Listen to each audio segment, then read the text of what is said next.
सोलापुरी शेंगा चटणी या पद्धतीने केली ना, की चव अगदी तीच लागते.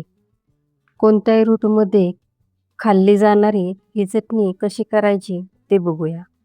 नमस्कार, मी अर्चना. आपल्या चॅनलमध्ये तुमचे मनापासून स्वागत आहे. तर ही चटणी बनवण्यासाठी 1 वाटी शेंगदाणे घेऊया.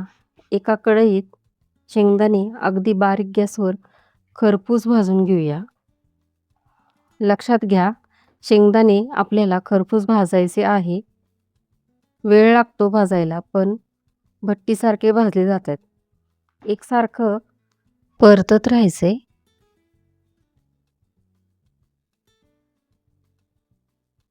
शेंगदाणे आपले छान भाजून झाले आहेत. आता एका ताटामध्ये काढून घेऊया. शेंगदाणे पूर्ण थंड करून घ्यायचे आहे.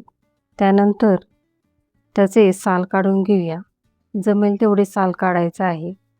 हे बघा, अशा प्रकारे सर्व त्याचे साल काढून घेतले आहे. आता कढईमध्ये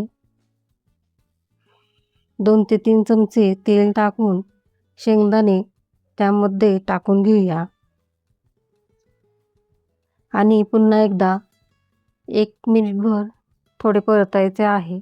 शेवटी 1 चमचा जिरे टाकून हलके भाजायचे आहे. बारीक गॅसवर परतायचे आहे. गॅस मोठा करायचा नाही. शेंगदाणे परतून झाले की एका मिक्सर जारमध्ये शेंगदाणे काढून घेऊया. त्यामध्ये 7 ते 8 लसूण पाकळ्या, 1.5 चमचा काश्मीरी लाल मिरची पावडर टाकून घेऊया. त्यानंतर चवीनुसार मीठ टाकूया. पल्स मोडवर फिरवून घेऊया. त्यानंतर यामध्ये 2 पळी शेंगदाण्याचे तेल टाकून पुन्हा एकदा फिरवून घेऊया. खूप बारीक करायचं नाही, थोडंसं जाडसर ठेवायचं.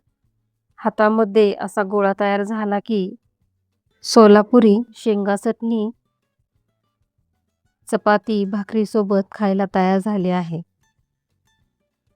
तर तुम्हाला व्हिडिओ कसा वाटला हे नक्की सांगा. लाईक करा, शेअर करा आणि आपल्या चॅनलला सबस्क्राईब करायला विसरू नका. धन्यवाद.